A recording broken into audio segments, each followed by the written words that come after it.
With my new goal set in my mind, I had to see how to get there. The vehicle for this had passed out in the cell next to me.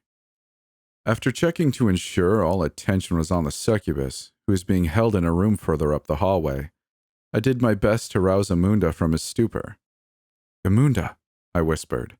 He groaned, but he didn't move. I cleared my throat. "You're a much more accomplished summoner than I expected," doing my best to feed his ego. Men tend to be all the same with their pride. A little goes a long way. "Damn that priest," Amunda groaned, rubbing his head. Seared into Amunda's otherwise greasy forehead was the burn from Father Thomas's crucifix. A glance at my wrist showed a similar burn, though mine had slowly faded in the passing weeks. "I saw the demoness you summoned," I gushed. "Oh, you are so very powerful." Amunda groaned, sitting up. "If not for the holiness of this place, I would have been successful." I rolled my eyes. The room from which Amunda summoned the demon had nothing holy about it. It was as if they tainted it for the express purpose of bringing a demon up. Those within the Vatican had more knowledge of this process than Amunda did. Though while I focused on blood rites to get my magic cast, it seemed Amunda focused on runes, a less powerful practice. But if you had enough of them, along with the demonic pacts behind them, you could gain some power from the pit. I inquired about some runes on his face and the trinkets he had. "Are those runes powerful?" He turned to me. "A novice, such as yourself, would not understand." "Teach me," I fake pleaded. "You summoned up a real demon. I need to know your secrets." Amunda scoffed. "It took me decades to master the arts of summoning." I gave him a forced smile, showing him my arm. "The priest's cross seared my flesh because I carry the seed of Ariok," I confessed. "I've been speaking to demons since I was a girl." Amunda scoffed. "You're mad. Demons do not speak to mortals." My eyes narrowed. Amunda was a plebeian posing as if he knew what he was doing. But that was not a bad thing. There was an undeniable fact. Everyone thought he knew what he was doing. Him muddling through the summoning of the succubus was evidence enough that he had at least a vague grasp of the arcane. I was about to continue my begging when there was a commotion from down the hall. Something smashed into the hallway and there was shouting from the priests. I heard the demoness roaring in anger. My body moved on its own to the closest wall of my cell. A glimpse of her tail and wings flashing caught my eye as I heard the nun, Fatima, shouting in distress. Was the demon feasting on her, or just using her as leverage? "Take me with you," I screamed. I didn't control the scream, it just ripped out of me. So desperate for a chance at freedom that I couldn't even stop myself if I wanted to. My hands banged on the glass, but it was obvious she either couldn't hear me or didn't care. In an instant, she vanished.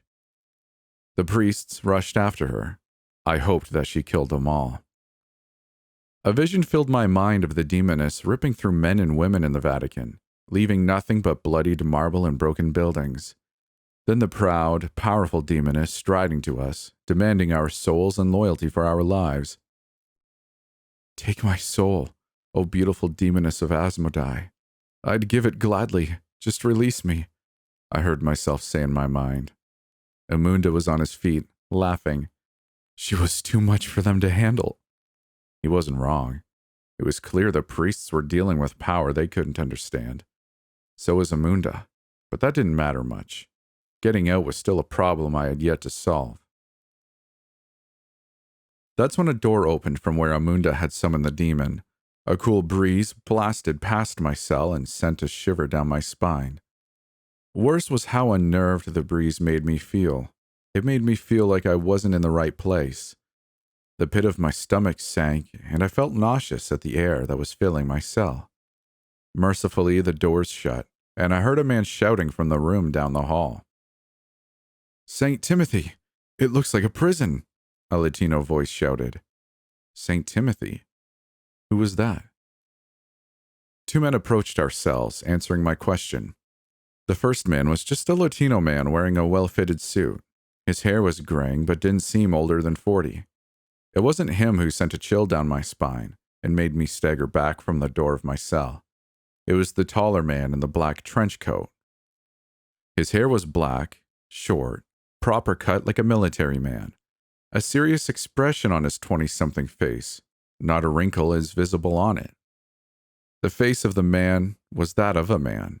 I wouldn't mind trying to seduce, but his eyes caused me to shrink in my cell.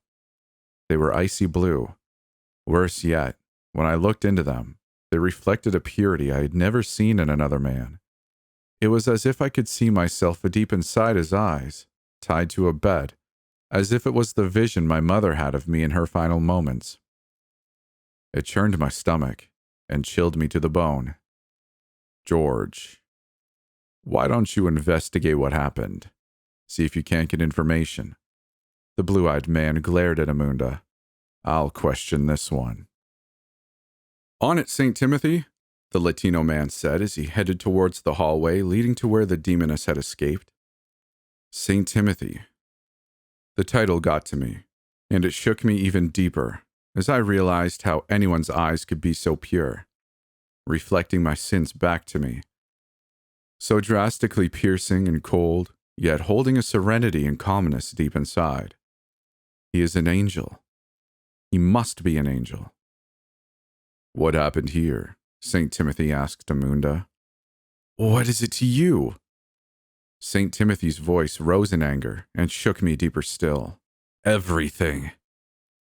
I covered my ears and rocked back and forth. How is an angel here?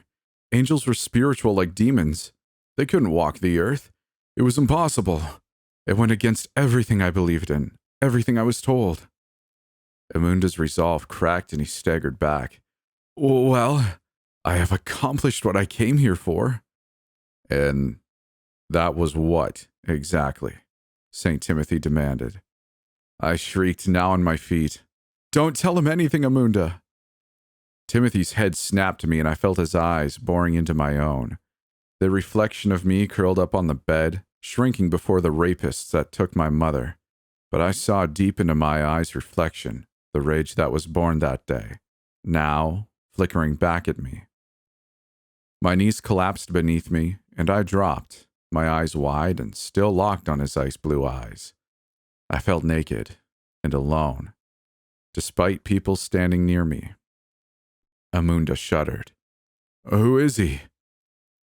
Saying it out loud would make it far too real, but his eyes, those pure wells of ice blue which laid my entire existence bare before me, left me with little to no doubt. I whimpered. He's an angel. Timothy's eyes widened in surprise, and he advanced on my cell now. Those eyes flashed before me, the image of me changed. Now I was looking down on myself, lying on the floor of Fernando's home. Blood pooled around my hips. Did he look down on me from heaven? Was he here to judge me, to send me to hell? My skin prickled, and my already dry mouth grew drier. The air around me felt as if I thrust out in the cold of the streets in the dead of winter again. Memories of my mother, clutching me close to her to keep me warm. Get away from me, I shrieked. What happened here? He demanded. Leave me alone, I screamed, covering my ears. My throat ached with the force I put into my voice. Get away from me! My limbs shook from the sudden drop in temperature, as if it had extinguished the fire inside of me. The cold reached deep inside of me, and despite my best efforts, my eyes opened once more to stare back at his. Deep inside those eyes, I saw myself as I was, cowering before him. Soon the cold vanishes, and I see the angel running towards where the demoness was. No, I screamed. Don't hurt her! Leave her be! I whimpered. Torment me! I pleaded. Amunda got my attention by banging on my cell. How did you know he was an angel? I turned to Amunda as my body warmed, my teeth chattering still. You couldn't feel it? See it in his eyes? It was as if I could see my sins laid bare. Amunda nodded. I felt something from him. Something powerful and holy. Yet there was something else. So Amunda wasn't a complete idiot. He knew something was up with St. Timothy. If there's an angel here, I began, we need to get out all the more. I rubbed my shoulders trying to warm myself up. I could not handle another session of him staring into my soul. Amunda nodded. I can attempt to muster a fire spell. I had done so before with the amber. Without it, I need time. I nodded, wondering if he could somehow melt or crack the ice. Amunda was kneeling in front of his cell, apparently meditating. He was doing this for some time, and I sat myself down on my bed. The waiting felt longer and longer. I could feel the presence of the angel above us, somewhere, and it made me less and less comfortable. After some time, Amunda opened his eyes, looking to the left of us, where the angel had come from. That doorway. Do you see it, witch? I moved as close as I could, spotting a pair of double doors at the far end of the hallway. Inside, I saw angelic statues, marble floors, but little light, only a pitch-black darkness, broken by a series of construction lights placed here and there. What is that? Amunda stood grinning. I saw while I sat here, he turned to me. Angels died within those doors. They died en masse. Angels died? I asked. How many? Amunda chuckled. From my vision? All of them. He motioned to the presence of the angel we felt somewhere above us. He must be the last. I have felt nothing like what I felt when he stood before me. Yeah, I shivered. Me neither. Felt like you doused me in ice water. Yes, I felt my own rights react to him, Amunda confirmed, running his hands over a few of the tattoos on his face. Even thinking about him caused my skin to prickle into goosebumps again, at least until I felt his presence weaken dramatically. I turned to the right as my skin warmed, and something dark surged above us. Did she kill him? I grinned wide. The demoness was more than just a succubus if she could handle an angel. A few moments later, the Latino guy and Father Thomas were hauling the angel, injured and groaning, past our cells. His trench coat gone, it now revealed his wings to me. Giant silvery wings sprung from his back. I was right. He was an angel. I grinned, giddy as they passed. Timothy had a broken wing and was all bashed up. The demoness did a number on him. That's the entrance to the temple, the Latino man said as he attempted to carry the wounded Timothy. As they did, my eyes went wide as I spotted a silvery feather shake free from his wing and flittered to the ground. It landed silently, and as it did, I focused on it, hoping that no one would notice it lying there. The pair got him to the doors before Amunda spoke up. Oh, papist, he taunted Father Thomas. You know not what you will discover. Your hopes, your dreams, they lay broken behind that door. Father Thomas glared at Amunda, but continued to carry Timothy to the doors. When the three got inside, the doors shut, and then vanished as if they had never been there. The angel's presence disappeared entirely, and I signaled to Amunda. Feather, I shouted. Amunda's brow furrowed. What, girl? I gestured to the feather sitting just outside my cell. I said feather, as in angel feather, I shouted. Amunda moved towards my cell. Can you reach it? He asked. If I did, I began. What could you do with it? Amunda thought for a moment. I could use it to empower my fire spell, as I did with the amber. I walked to the front of my cell and reached out, moving my hand to one of the 2.5 centimeter wide holes bored in the glass. There were several perforating the front glass, likely for ventilation. A deep breath filled me as I concentrated hard and long on my surroundings. Spirits are funny little things. They are everywhere, even when weak. Calming myself, I opened my eyes, hoping to find some little wisp of an air spirit or something in the room.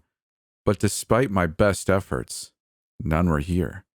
The fire that Amunda conjured must have come from the latent power in the amber he had mentioned. Not a damn spirit in the entire place. Of course there wouldn't be. The Vatican likely purified this place to hell, malevolent or benign. There'd be no spirits here in the least. I growled, glaring at the feather. Come to me, you bastard. The feather, to my shock, shot up and whipped through the hole in the glass, the hollow end landing in the palm of my hand. I flinched as it dug into my flesh slightly.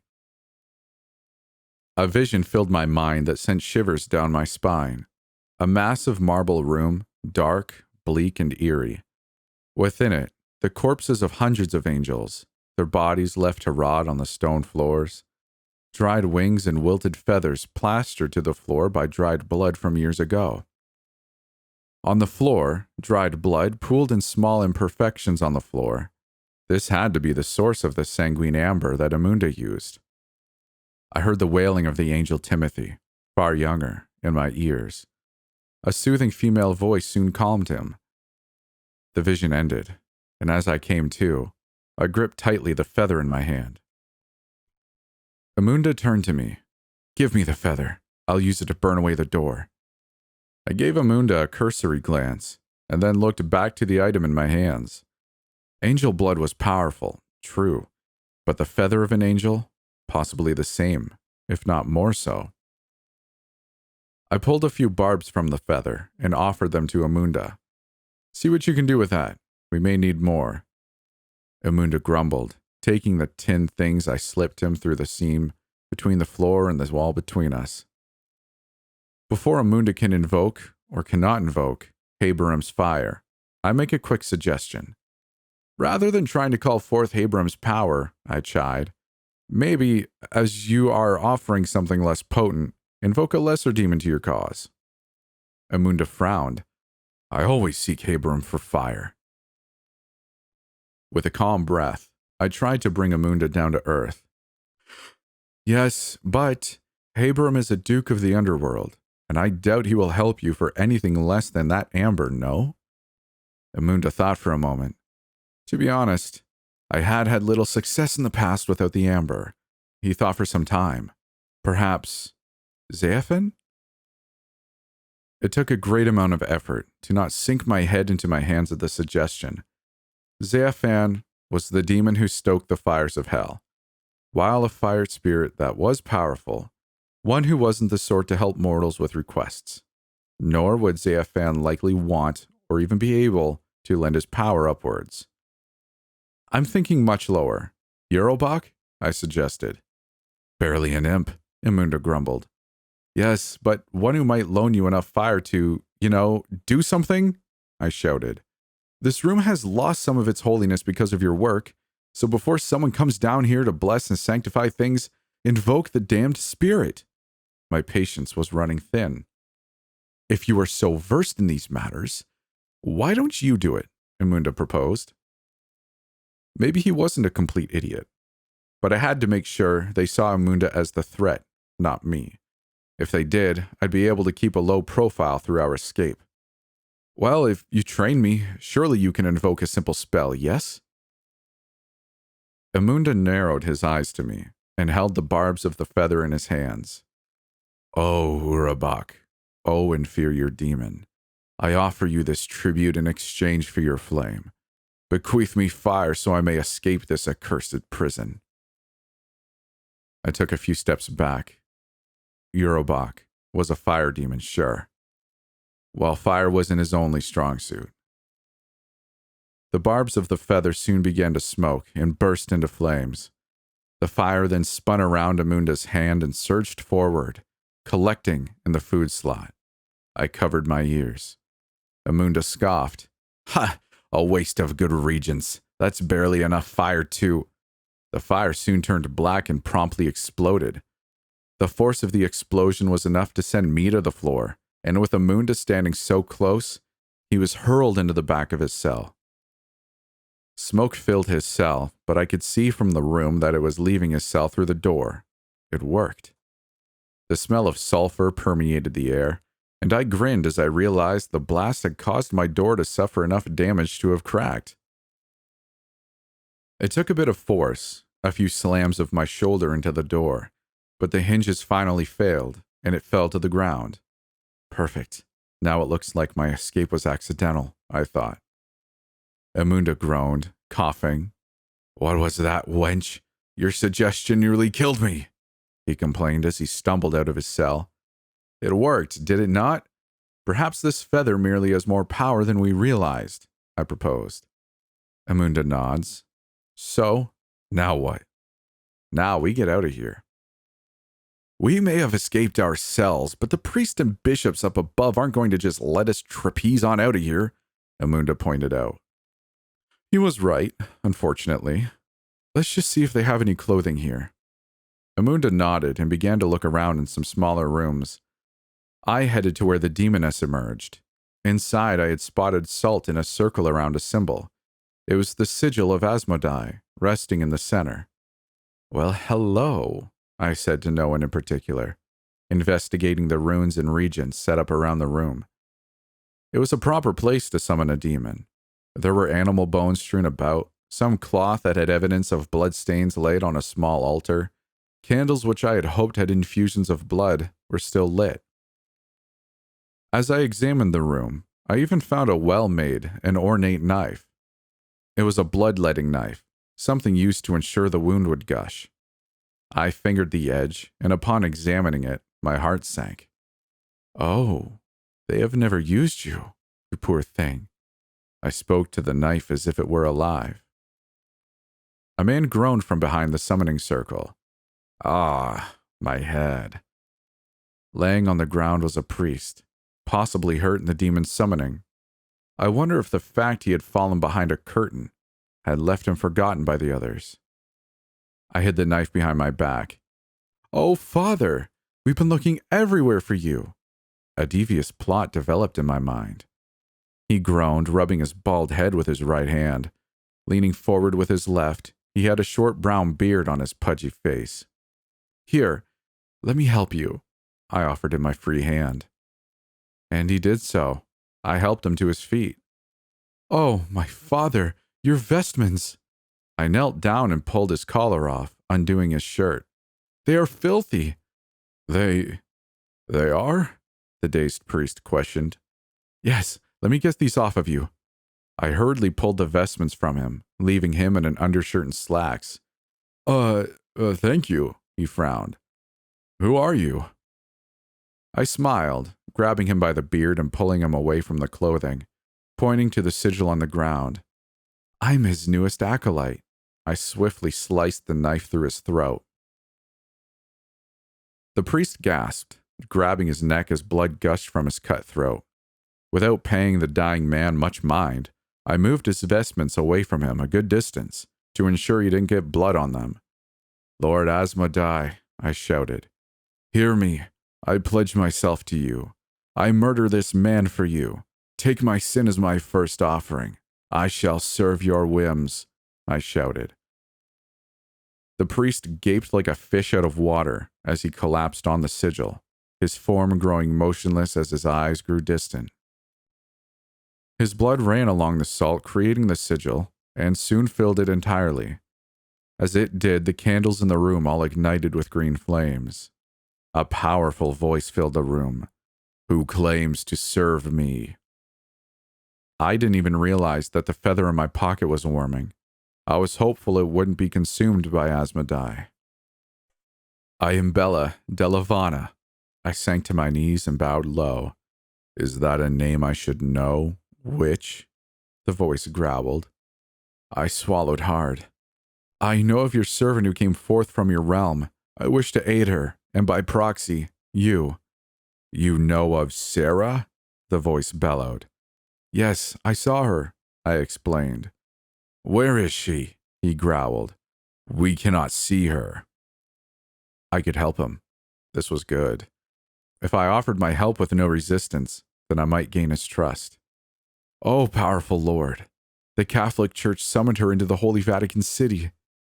The room shook in anger, some candles falling to the ground. I was silent while he raged. The power of Asmodai was so much greater than that of Arioch. Not that this was surprising. Asmodai's voice then thundered. Aid her if you can. If she fails, and she likely will, then become my agent above. Serve me well, and I will grant you great boon." "I will," I pledged. "Then go." Asmodai's voice thundered before the candle's flames returned to normal, some extinguishing themselves completely. Amunda walked into the room, holding a nun's habit. "All I could find was this tucked away in some closet." He turned to the dead priest. "Who's this?" "Oh, the fourth man. I didn't recall him dying." "Did you hear any of that?" I asked. "Any of what?" Amunda said, raising an eyebrow. I dried the knife on the shirt of the priest. "Nothing." Asmodai only spoke to me then, meaning everything sans the candles was a vision, nothing more. I checked the feather, and it was still in my pocket, though some barbs had turned black. "Those are the priest's vestments. Put those on, and I'll dress in the habit. Then we'll just walk out of here, understand?" Amunda nods. Fine. He walked over the priest's clothing and began to put it on. I completed my costume, tucking the knife into the robes of the habit. Amunda turned to me, now dressed in the priest's clothing. The priest was a portly fellow, so Amunda could put the vestments on over his existing robes. The fit looked tight, but it was enough to make our escape. "Let's get out of here," I suggested. "Where is my amber? It should be here," he growled. "The damn priest must have taken it." I sighed. "Amunda, worry about your amber later. Can you tell me where the demoness ran off to?" Amunda nodded, pointing down the hall. "We can follow her this way. Come quickly." Amunda hurried himself down the hallway. I did the same, following him. I kept my head down at his heels to prevent anyone from recognizing my face. We were walking up a flight of spiral stairs and finally passed through an office. I heard the chaos I would expect once we were outside of the office, shouting and panic abound. To satisfy my curiosity, I had to see what had happened, so I glanced up from Amunda's heels. Laying on the ground were portions of a grand domed ceiling. They had landed with such force that the ground cracked beneath them. I glanced upwards to see a huge hole in the dome. I imagined the demon ripped her way out of that dome, hurling chunks of concrete at the hapless angel. Amunda grabbed me by the arm, pulling me away from my reverie. "We don't have time to admire the handiwork of my demon. Let us go." "His demon?" I glared at his feet as we swiftly left through the commotion. Amunda had no right to lay claim to her. She had to remain free. The knife in my pocket felt rather thirsty, but I stayed my blade. For now. Before I knew it, we were at the street and into a cab. Amunda pulled out some cash from the priest's pocket. "The nearest reputable inn, sir." The cabbie just nods and drives off. I gazed happily out of the window, pleased at my escape from that prison. I vowed I would rather die than find myself in another. Hopefully, after I settle all of my debts down below. The cabbie had dropped us at a smallish hotel outside of the nearest airport. That was likely a good thing, as we seek the demoness, and, unlike her, we lacked wings. "Where do you think she is, Amunda?" I asked as he checked us in under pseudonyms. "I don't have the slightest idea," he admitted. "What do you mean you don't have the slightest idea?" I growled. "You said you could find her via divination." Amunda opened the door to our shared room, which thankfully had a pair of beds. Amunda now turned to me, exasperated. "I have summoned a demon, called forth flames of Haberim, and you tricked me into calling forth explosives from Urabak." He narrowed his eyes on me. "Don't think I'm not onto your game, girl," he said, shutting the door behind me. Damn it, I thought. He's finally onto me. "You're giving me spells you're too green to try yourself, assuming that my prowess can refine them," Amunda boasted. Relief washed over me. Yes, you found me out. Now, despite your lack of faith in my abilities, I require rest before I use any further spells today. Worry not, I am happy to be of service, but if you are to be my apprentice—" My eye twitched as he called me his apprentice, but I soldiered through. "Then you must learn to heed my recommendations." "Understood," Amunda demanded. I nod. Yes, I will. My apologies, Amunda. Hmm? Is that the title an apprentice uses when addressing their superiors? A deep and calming inhale followed. I tried my very best not to scream at him. My apologies, Master Amunda. Very well. Now that we have that established, I can return to you your effects, he said, rummaging through his robes while removing the priest's vestments. My effects? What do you mean? I questioned. Amunda pulled out my phone, which he must have turned on at some point, along with the clothing I had the day they took me in. My eyes went wide as I saw the phone. Are you insane? I screamed. I'm wanted for murder, and we just escaped a prison. I did not know you were wanted for murder, Amunda defended. So what? Should I smash it?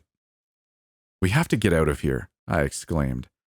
The police will probably track the phone signal here, if they haven't already. And, before I could continue, the phone began to ring. Amunda frowned.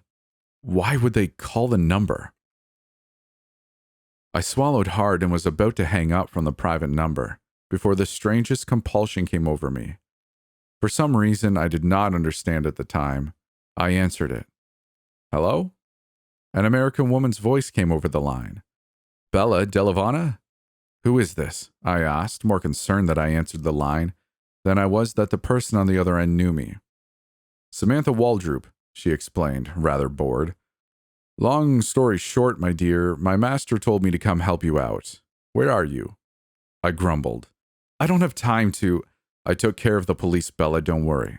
I'm a thrall at Mammon. Asmodai has requested that I aid you, she droned. My mouth hung open in shock. You're near the airport, yes? Yes, I admitted. Excellent. I'll arrange a flight for you to Zurich. I'll meet you there, she said as she hung up. I turned to Amunda, who gave me a quizzical look. We have a plane to catch.